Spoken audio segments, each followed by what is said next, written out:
Hi, you're on the Reddit Confessions channel. I didn't catch her cheating. I didn't read her texts. I didn't follow her. I just stood in the kitchen doorway and listened. It was 8:43 p.m. She was drinking rosé with her friends, Cassandra, Talia, and Erica. They were 2 glasses in. My wife Fiona had her socks half off, one leg crossed, laughing like she was in a commercial. The Bluetooth speaker played soft jazz. The windows fogged slightly from the heat inside. Everything felt fake. Because then it happened. She said, "He's handy at work, but useless in bed." Like it was a compliment sandwiched in a punchline. Cassandra choked on her drink, laughing. Erica muttered, "Yikes." Talia, the only one with an ounce of decency, looked uncomfortable, but said nothing. Not one of them asked, "Why would you say that about your husband?" And Fiona? She grinned, looked proud, sipped her wine, and added, "He folds towels like a machine, kisses like a cousin." I didn't move. I didn't breathe. I was just a shadow behind the kitchen wall, holding a basket of clean laundry like it was a shield. That laundry had one of her cardigans folded neatly on top. She used to love when I did that. I stood there for a full minute, then walked upstairs quietly, sat on the floor, and unpacked every memory I had of her. Her late-night work events. Her laughter when I walked into a room like I'd interrupted something. The way she started wearing perfume again, but never for me. She never cheated physically, at least not that I know, but emotionally she left a long time ago. The woman I folded socks for was mocking me to a wine-drunk audience of enablers. And that's when I stood up, grabbed her suitcase, and began packing. Not rage packing, careful, precise, like how I rebuild engine parts at the shop, like how I iron her blouses before interviews. Downstairs, the party was still going. More laughter. I walked in with her packed bag. She looked at me like I was a ghost. "What are you doing?" I set the suitcase by the door and said, "If I'm so useless, you won't need me tonight." She stood up. Cassandra whispered, "Oh my God." Fiona blinked. "You heard that?" "All of it," I said. "And more than you know." There was silence. Then someone behind her spoke. Erica. No. Talia. No. It was Cassandra. She stepped forward and said, "Honestly, I'll stay with you. She doesn't deserve you." She didn't leave immediately. No. Fiona stood there, staring at the suitcase like it was a dead animal on the porch. Cassandra, of all people, was the first to move. She walked past Fiona and sat down on the arm of our couch like she lived here. No shame, no hesitation. Her glass of wine still in her hand. She tilted her head toward me and said, "You really folded her clothes before packing them?" I nodded. "I always do." Fiona's voice cracked. "Are you serious right now? Cass, you're not helping." But Cassandra didn't even look at her. "You humiliated him in his house. You joked about him like he wasn't a person. I'm sorry, Fiona, but you lost the right to be offended." I'd never heard anyone talk to Fiona like that, not even her own sister. She wasn't used to consequences, and she sure as hell wasn't used to silence from me. I picked up her coat from the back of the dining chair. "You forgot this." She didn't take it. She just stood there, arms folded, waiting for the moment to shift in her favor. But it didn't. Instead, Cassandra stood up and walked toward the front door. "Come on," she told Fiona. "Let's go." "I'm not going anywhere with you," Fiona snapped. "You're just mad I didn't pick your side during your divorce." That hit a nerve. Cassandra stopped in her tracks. "Oh, you mean when I found out my husband was cheating and you told me to be sexier and deal with it? Yeah, thanks for the support." Fiona's face went pale. Her eyes darted to me, hoping I'd cut in. I didn't. Instead, I stepped outside and set her suitcase gently on the porch. "You don't have to go far," I said. "Just not here." That's when she finally moved. She grabbed her coat, yanked her purse from the kitchen counter, and slammed the door behind her. I thought that was the end of it, but it wasn't.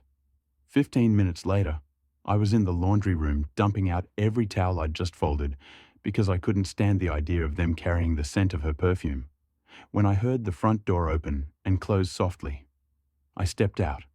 Fiona was back, but this time, she wasn't alone. Talia had returned with her, and Fiona was crying. She left her laptop, Talia whispered, as if she needed to defend the intrusion. Fiona looked at me with wet eyes, mascara streaked. "Can we just talk, please?" And for a moment, just a flicker, I almost nodded. Until Cassandra's voice rang out from upstairs. "Gil, where do you keep the extra blankets?" Fiona froze. Talia's eyes widened, and I just smiled a little and said, "Top shelf, closet by the stairs." Fiona didn't say a word for several seconds.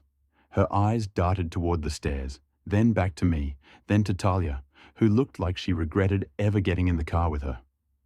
The silence wasn't just awkward, it was thick like smoke. You could feel the tension crackling in the air. I leaned against the doorway, arms folded, and waited. Not because I had anything clever to say, but because for the first time in years, I wasn't the one explaining myself. Fiona finally broke the silence. "She's still here. Why? You let her stay?" I tilted my head. "You're worried about Cassandra now?" Talia stepped in like a referee. "Maybe it's not the time for—" "No, Talia," Fiona snapped, turning on her. "You said this would be quick. Grab the laptop and go." "I didn't know she was upstairs," Talia muttered, "and I didn't think you'd walk in here like you're the victim." I should have said something sharp or noble or cold. Instead, I walked over to the closet, pulled the laptop bag from the shelf, and handed it to her. "There, take it." Fiona hesitated. "Gil, I didn't mean what I said. It was stupid. You know I exaggerate when I'm drinking." That was her go-to excuse for the passive insults, the disappearing affection. The nights she fell asleep at her friend's house after girls' night. Wine, vodka, gin. Always someone else's fault. "Exaggerate?" I said, taking a step closer. "Do you exaggerate when you laugh at me to a room full of people? Or when you flirt with bartenders while I'm parking the car?" Her face flushed. "That's not fair." "No," I said. "What's not fair is working 11-hour shifts and coming home to a wife who thinks my love is a joke." And right then, just as her mouth opened to respond, the doorbell rang. Fiona looked at me, confused. "You expecting someone?" "No," I said. "But you are." I opened the door. It was Erica, the other friend from the wine night. The one who stayed quiet but smirked the most. Except this time, she wasn't alone. Behind her stood a man, tall, confident, wearing a jacket I recognized from Fiona's closet, because I once found a receipt for it tucked under her side of the bed.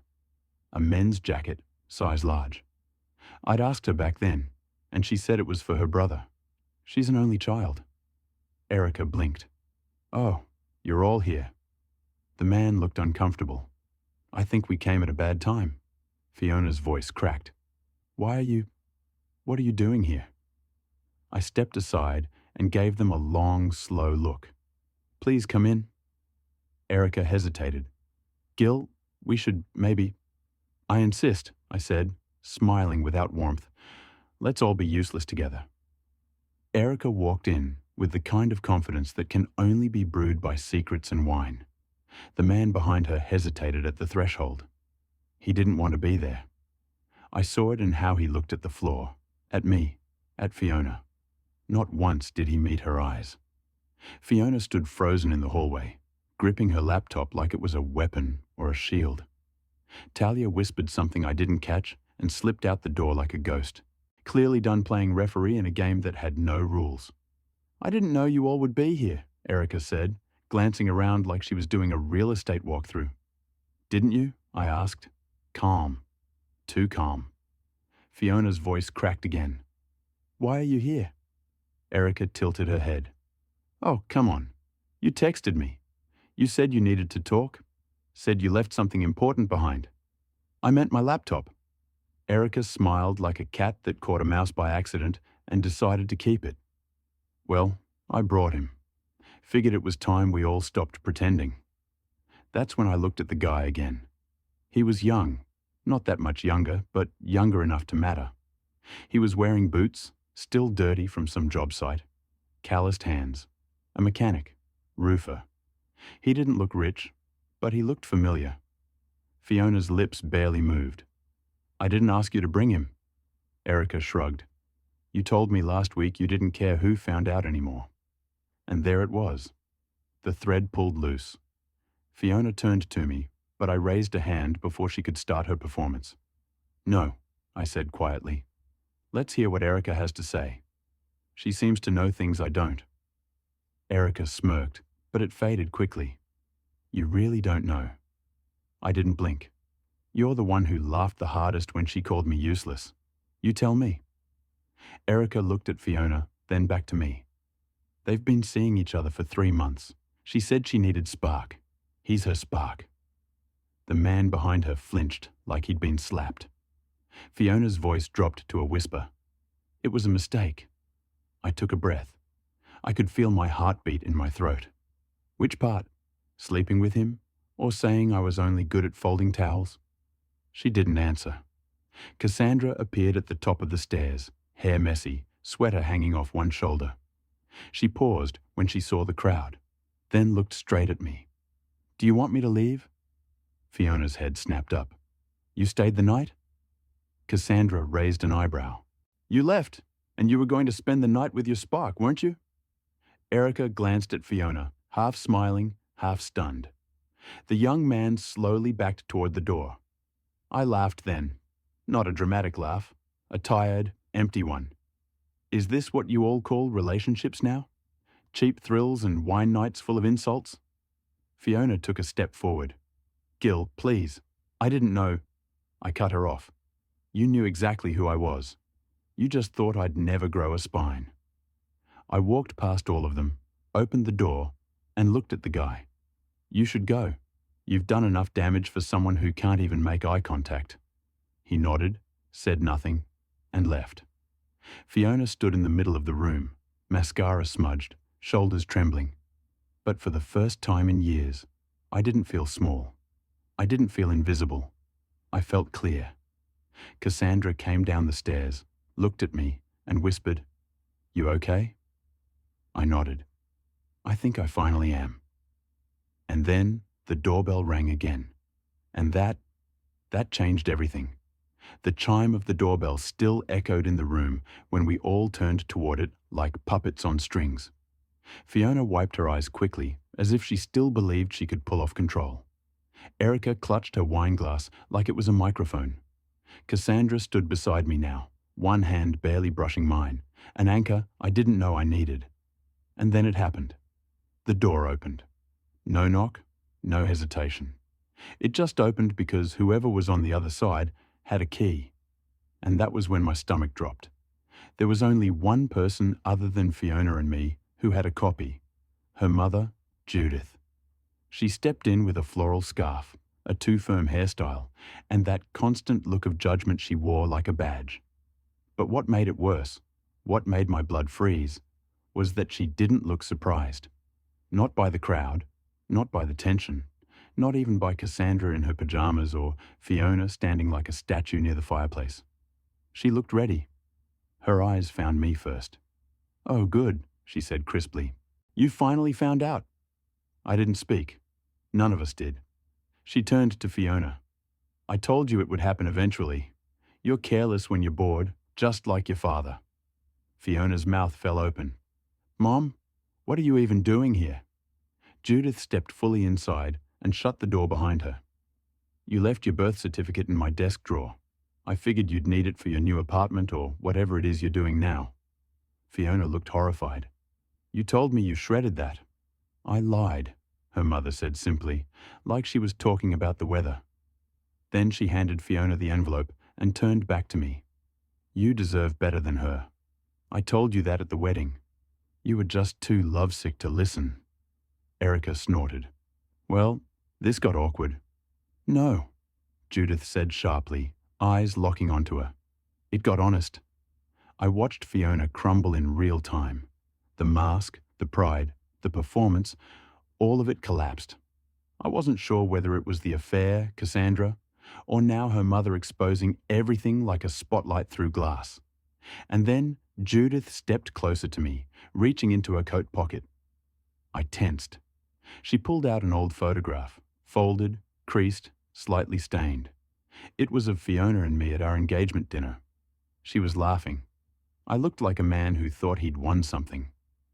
Judith looked at the photo, then handed it to me. You were always the better one. You just forgot. For a moment, nobody moved. And then quietly, Fiona said, "So what now?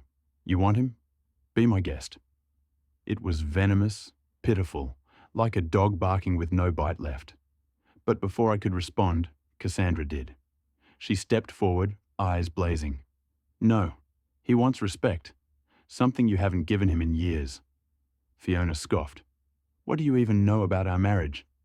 Cassandra didn't blink. "I listened. Every time you called him pathetic. Every time you rolled your eyes when he tried to surprise you. You never saw him. Not really. And that was it. That was the final straw. Not the affair, not the insults, not even the guy with the jacket. It was realizing that everyone else had noticed what I refused to. I wasn't loved. I was tolerated, used, and now discarded. But I wasn't broken. Not anymore." Judith didn't sit down. She stood in the middle of the room like a prosecutor in a courtroom she built herself. Fiona leaned against the wall like she was ready to slide down it. Erica had moved to the far side of the room, her wine glass finally empty, her expressions no longer smug, just confused. Cassandra hadn't said a word since her last outburst, but she didn't leave my side. That mattered more than I could process. Judith reached into her purse again, and for a second, I thought she might pull out another photo, or maybe a list of grievances like she always carried in her voice. But this time, she handed me something thicker. An envelope, sealed, my name written in her precise handwriting. I didn't open it right away. "What is this?" I asked cautiously. "Proof," she said. "Proof of what?" "That your instincts were never wrong." Fiona's face drained of what little color it had left. "You didn't." Judith turned her head slowly toward her daughter. "Of course I did. You used me as an alibi. Remember?" The silence that followed wasn't tense. It was electric. Dangerous. Judith's eyes never left Fiona.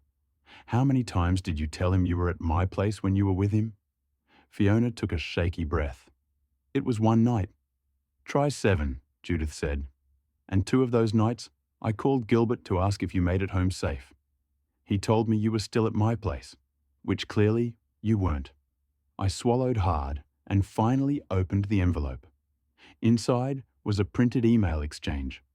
Judith had forwarded Fiona's reservation confirmations from a private cabin rental service. Dates, times, 2 names on the guest list, not mine. The second name was redacted, but I didn't need to read it to understand. The receipts, the location, the lies, it all clicked. Fiona whispered, "You betrayed me." Judith fired back, "You betrayed yourself." She turned to me again and said something I never expected from the woman who used to glare at me over Thanksgiving stuffing. "You're not blameless, Gilbert. You were quiet when you should have spoken. You let her control the narrative. But you never disrespected her. Not once.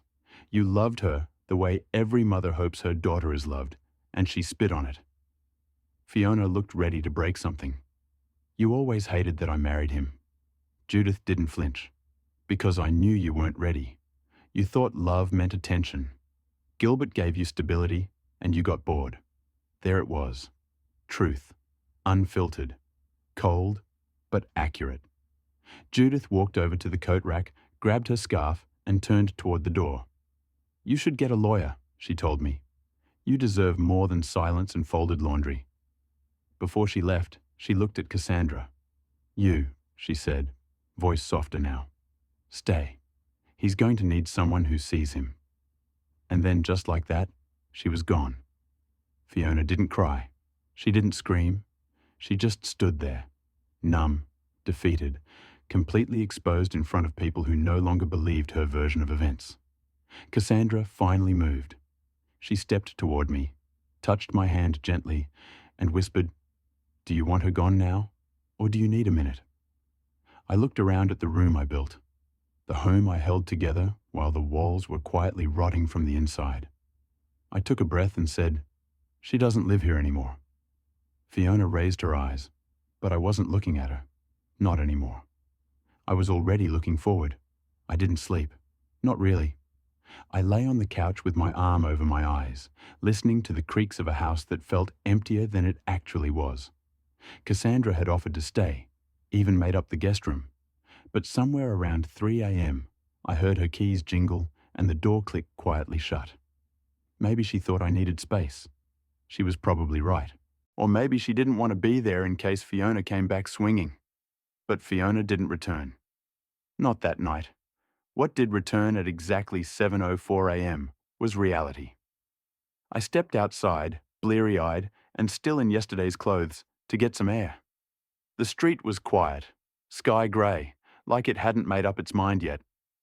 I walked down the steps toward my truck out of pure habit. That's when I saw it. A plain white envelope stuck under my windshield wiper. No name, no handwriting, just silence wrapped in paper. I looked around. No cars passing, no one on the sidewalk, not even Judith's Subaru across the street. Whoever left it wanted to vanish before I found it.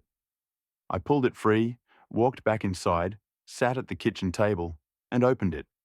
Typed, clean, precise. Gilbert, I couldn't say this last night. Not with everyone there. I know I've done damage I can't undo. You didn't deserve any of it. You were always the safer choice, and I was always chasing chaos, mistaking it for passion. I don't expect forgiveness. I just wanted to tell you that I never stopped loving the way you cared, even if I didn't know how to show it back. Not Cassandra. That last line, it hit like a slap and a confession all at once. Not Cassandra, but not signed by Fiona either. My brain spun through every possibility until it stopped cold on one name. Talia. I stood so fast the chair nearly tipped. Talia. Quiet, always watching, never laughing quite as hard as the others. She left early that night. She looked uncomfortable the moment the first insult slipped out of Fiona's mouth. But most of all, she looked guilty. And now I had a letter from someone who didn't know how to speak out loud, but couldn't walk away in silence either. I didn't know how to feel. My heart was already split open. Was this pity, regret, or something else entirely? I slipped the letter into the drawer and stared out the window, unsure if I was angry, flattered, or both. And then, as if the universe couldn't resist kicking up more dust, my phone buzzed. Blocked number. One message. You should ask Cassandra why she really stayed. No punctuation, no signature. Just that.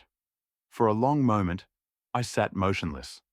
Then I reached for the drawer again, pulled out the envelope, and read it once more. Something didn't add up. Why now? Why her? And who was pulling the strings? I didn't reply to the anonymous text. I didn't call Cassandra either. I needed answers, but not the kind that came through back and forth whispers or half-truths. I wanted clarity. So around noon, I grabbed my coat and drove straight to her apartment. She answered the door in an oversized hoodie, hair pulled back. No makeup, just real. Honest. That alone told me something had changed. I was expecting you, she said, stepping aside to let me in. I didn't sit down. I pulled the letter from my pocket and held it out. Was this you?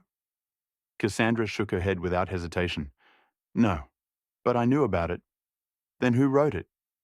She hesitated, biting her bottom lip before answering. Talia. She's always had a quiet crush on you. She just never said anything. I blinked, surprised, but it didn't make me angry. I didn't feel betrayed, just tired of layers. And the message I got this morning? Ask Cassandra why she really stayed. That made her go still. She walked to the window and took a breath before turning to face me. Because I've been in love with you for over a year. That night wasn't about revenge. It wasn't pity. It was the first time I saw you choose yourself, and I couldn't let you stand in it alone. I didn't speak for a few seconds. My chest felt both heavy and light at once.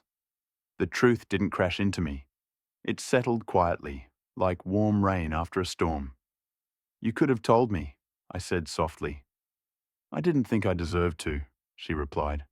Not after laughing at that stupid joke. Not after standing by her for so long.